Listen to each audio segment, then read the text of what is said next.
Friends, today we're going to talk about one of the most powerful and surprisingly misunderstood books ever written about human behavior. How to Win Friends and Influence People by Dale Carnegie. This book isn't about charm. It's not about being fake. It's about something far deeper. The art of human connection, of building trust, and becoming someone that others remember, respect, and want to follow. For nearly a century, this book has been read by world leaders, entrepreneurs, speakers, teachers, and anyone who's wanted to navigate life better. Because at its core, Carnegie teaches us this. If you want to move ahead in life, you must first learn how to move others with empathy, grace, and sincerity. Not by domination, not by manipulation, but by becoming genuinely human. So today, we're not just summarizing his book. We're going to bring it to life with stories, with examples, with lessons that you'll feel and remember. And if you're new here, welcome to Universal Audiobooks, where we don't just read books, we breathe life into them, with cinematic storytelling and lessons that stick to your soul. Like what you hear? Then hit that subscribe button, because we release a new transformation-packed audiobook every week. All right, let's unlock the power of relationships together. Chapter 1, Don't Criticize, Condemn, Oregon Complain. In 1931, a man named Two Gun Crowley was surrounded by police. He was a cold-blooded killer. He had just murdered a police officer, and now the law had caught up with him. As bullets flew in every direction, he scribbled a note drenched in blood. It read, "Under my coat is a weary heart, but a kind one that would do nobody any harm." Absurd, right? But Dale Carnegie pointed this out for a reason. Even the worst criminals don't see themselves as wrong. So what happens when you criticize someone? They don't change, they defend, they rationalize, they dig deeper into their behavior. And yet, most people try to fix others by criticizing them. Carnegie says this is the worst mistake a leader, friend, or partner can make. Let me give you a real example. A husband once told his wife, "You're always on your phone. You don't care about me anymore." She didn't put down the phone. She pulled away. But when he later said, "I miss how connected we used to be. I miss us," she melted. She leaned in. No one likes being condemned. Everyone wants to feel understood. Carnegie writes, any fool can criticize, condemn, and complain, and most fools do. But it takes character and self-control to be understanding. So next time you're tempted to lash out, pause. Ask a question. Show curiosity. Make the person feel safe, not small. Because people don't change when they're attacked. They change when they feel valued.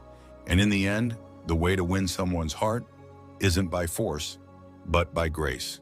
Chapter 2, Give Honest and Sincere Appreciation. Let's keep going, because now we shift from restraint to recognition.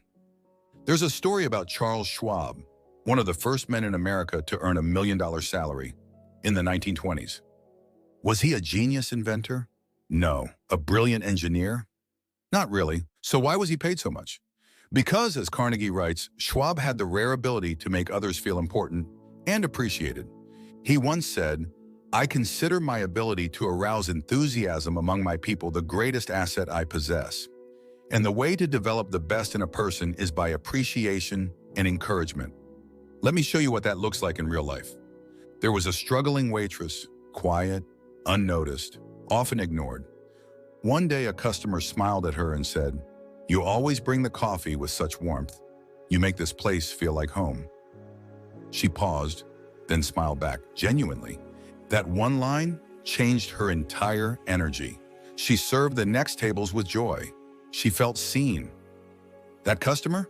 He left a big tip, but what he really gave her was recognition. Carnegie explains, appreciation is one of the most powerful tools in the world, and one of the least used. But here's the key. It must be honest, specific, sincere. Empty flattery? It fails. But real appreciation? It feeds the soul. So don't wait for the perfect moment. Give someone a reason to smile today. Acknowledge their effort. Notice their goodness. Because in a world full of criticism, a little appreciation goes a long way. Chapter 3, Arouse in the other person an eager want. Let's keep building, because now we go deeper into the art of influence. This chapter reveals how to move people, not by pressure, but by desire. You walk into a room with a brilliant idea. You explain it clearly, logically. You think everyone should be on board, but they're not. Why? Because you made it about you. Dale Carnegie teaches one essential truth. The only way to influence someone is to talk about what they want and show them how to get it. Let me tell you a quick story. A little boy wanted to go fishing with his father, but they disagreed on bait. The boy said, "Worms are gross." The father smiled and said, "But we're not feeding you, we're feeding the fish." That's Carnegie's lesson in a nutshell. Stop offering what you like. Start offering what they want. Imagine you're a manager trying to get your team to adopt a new process. Don't say, "This will make my job easier." Say, "This will save you hours of stress every week, less chaos, more clarity." Want your child to study? Don't say, "Because I said so." Say, "Every hour you put in now makes the rest of the year easier." You'll feel proud of yourself. Carnegie writes, "People are not interested in you. They are interested in themselves. Morning, noon, and after dinner." It's not selfish, it's human. So if you want to win someone's heart, if you want to move them, find their why. Speak to their needs. Frame your message through their lens. Because the secret to influence is empathy in action. If this is sparking new thoughts, imagine what's coming next. Don't forget to like, share with a friend, and subscribe to Universal Audiobooks. Chapter 4. Become genuinely interested in other people. From influencing others through empathy, we now move to the foundation of every lasting relationship, authentic curiosity. This chapter isn't about impressing others. It's about being genuinely interested in them. Who's your favorite person to talk to? Chances are it's someone who makes you feel like the most interesting person in the room. They ask about your passions, they remember your stories, they actually listen. Dale Carnegie said, "You can make more friends in 2 months by becoming interested in other people than in 2 years by trying to get people interested in you." Let me tell you a story. At a dinner party, a woman spent the evening asking a famous author about his life, his childhood, his failures, his inspirations. She barely spoke about herself. At the end of the night, the author turned to the host and said, "She's the most delightful conversationalist I've ever met." The host laughed. "She hardly said a word." Exactly, because being genuinely interested is more powerful than trying to be interesting. Carnegie's tips? Ask questions about others' lives. Listen actively, remember names. Follow up on what matters. People aren't craving attention. They're craving to be seen. So don't rush to be heard. Pause, ask, listen. Because when you show true interest, you don't just win friends, you win their loyalty. Chapter 5, Smile, the simplest tool of influence. From interest to energy. Let's move into a rule so simple, it's often underestimated. But Dale Carnegie believed it could open more doors, soften more hearts, and build more trust than any clever line ever could. It costs nothing, takes just a second, yet changes everything. A smile. Carnegie said, "A smile says, 'I like you. You make me happy. I'm glad to see you.'" Here's a story. A grumpy clerk at a New York train station handed out tickets with a blank stare. Day in, day out. People ignored him. Some were rude. Then one day a traveler smiled and said, "You help thousands of people every day. Thank you," and smiled. For the first time in years, the clerk smiled back. Nothing changed, except his spirit. Because a smile is more than an expression. It's a signal, a welcome, a silent message that says, "You're safe here." Carnegie reminds us, your smile is a messenger of your goodwill. So smile when you talk, smile when you listen, smile even when others don't. Because in a world full of stress and sharp edges, your warmth might just be the softest, most powerful force in the room. Chapter 6. Remember that a person's name is to that person the sweetest sound. Let's continue, because this next principle is small in effort, but huge in impact. It's not about flattery, it's about making people feel seen. You might forget a face, you might forget a voice, but one thing, People never forget how you made them feel, and nothing makes someone feel more valued than hearing their own name. Dale Carnegie said, "A person's name is to that person the sweetest and most important sound in any language." Think about it. You're walking through a noisy crowd, and suddenly someone says your name. You turn, you lean in, you feel acknowledged. That's the power of a name. Here's a quick story. There was a hotel doorman in Chicago who greeted hundreds of guests a day. But what made him special? He remembered names. On your second visit, he'd say, "Welcome back, Mr. Jackson. Hope the drive in from Toronto wasn't too rough this time." That one moment built loyalty, bigger tips, better reviews. All because he remembered what most people forget. Carnegie reminds us we should be aware of the magic contained in a name and realize that this single item is wholly and completely owned by the person with whom we are dealing. So practice it. Say their name when you greet them. Say it when you thank them. Say it when you close the conversation. Not too much, not fake, just enough to show they matter.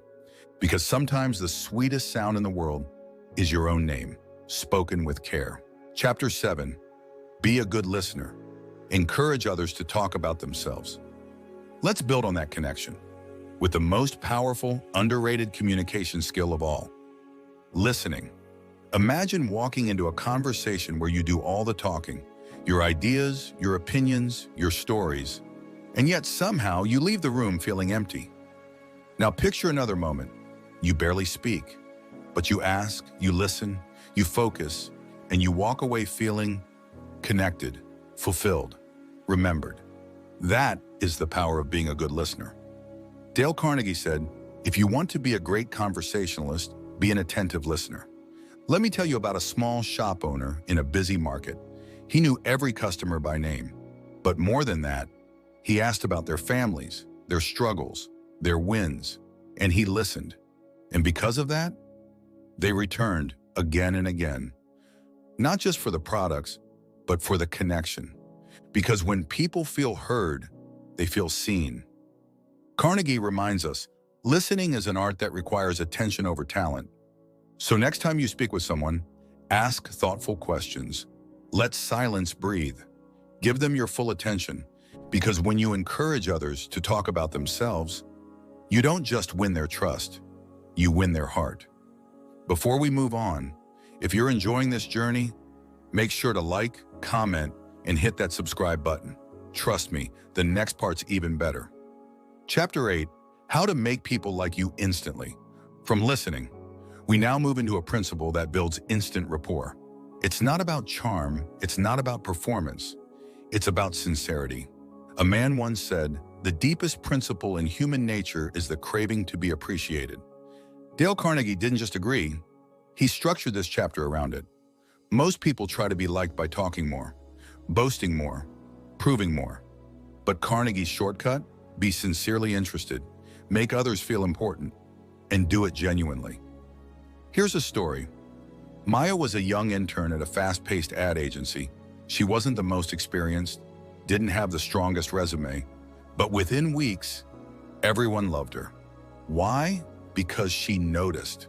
She said things like, "That campaign you ran, it was so creative.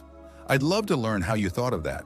She meant it. She wasn't faking it, and people felt it. Carnegie explains, there is one all-important law of human conduct. Always make the other person feel important. The key is sincerity. Don't fake compliments. Don't manipulate. Just see people and honor them. Ask yourself, what's admirable about this person? Then speak it. Because people can sense fake praise, but they never forget real warmth. If you want to be liked instantly, stop trying to impress and start being impressed. Chapter 9, the secret to handling people without offending them. Let's shift into the art of giving feedback without losing connection. Because at some point, you'll have to correct someone, disagree, redirect, call something out. But the goal is not to win the argument, it's to preserve the relationship. Dale Carnegie teaches us, begin with praise and honest appreciation. Let me show you what this looks like. There was a manager named Tariq. He had to confront a talented but disorganized designer who kept missing deadlines. He could have said, "Your work is always late. You're slowing us down." But instead, he started with, "Your creativity on the last campaign? Incredible. The client mentioned it by name. I know how much you care about your work. That's why I wanted to talk." Then he addressed the deadlines. The designer didn't shut down. He listened. They fixed the issue together. Why did it work? Because people are open to correction when they feel respected. Carnegie said, "Beginning with praise is like the dentist who begins with Novocaine. The patient still gets a filling, but the pain is lessened." So the next time you need to correct someone, lead with appreciation, acknowledge effort, then gently guide. Because your goal isn't to be right, it's to be effective. And when you lead with respect, people don't just listen, they grow. Chapter 10, let the other person save face. Let's bring it home, because this final chapter reveals one of the most elegant and emotionally intelligent lessons in human interaction: how to correct without crushing. In the pursuit of being right, of pointing out mistakes, most people forget something much more important than the point they're making: dignity. Dale Carnegie teaches us, even if we are right and the other person is definitely wrong, we only destroy ego by causing someone to lose face. Here's a powerful story. A senior executive once made a costly mistake during a board presentation. The error was obvious. The CEO knew it. The numbers didn't lie. But instead of calling him out in front of everyone, the CEO waited, pulled him aside, and said, "Jim, your leadership has always been strong. That last call didn't go our way, but I trust your judgment to find the best next step. Let's fix it together." No shame, no blame, just respect. What do you think Jim did? He worked harder than ever, fixed the issue, proved himself all over again. Because his pride wasn't attacked, it was protected. The lesson: when someone messes up, don't humiliate them. Let them save face, correct in private, speak with respect, leave their ego intact. Because when people feel safe, they stay open. And when they feel respected, they rise. And there you have it, 10 timeless lessons, not just on how to influence others, but how to be human in a world that often forgets how. Dale Carnegie didn't just write a book on persuasion. He gave us a roadmap for connection. Because at the heart of every relationship, every sale, every conversation, is one simple truth. People want to feel important. They want to feel heard, understood, respected. So if you want to influence someone, start by understanding them. If you want to lead, start by listening. And if you want to be remembered, make others feel unforgettable. You don't need to be the loudest or the smartest or the most successful. You just need to care. Carnegie showed us how. Don't criticize or condemn. Give real appreciation. Smile. Remember names. Be a great listener. Make others feel important. Let people save face, because people don't follow perfection. They follow warmth. And in a world growing colder by the day, your humanity is your greatest advantage. If this audiobook touched you in any way, please take a second to like, share, and subscribe to Universal Audiobooks. Want to dive deeper into how to win friends and influence people? The link to the full book, in English and Hindi, is in the description. Until next time, speak kindly, listen deeply, lead softly, and remember, you win people by being the kind of person they want to win.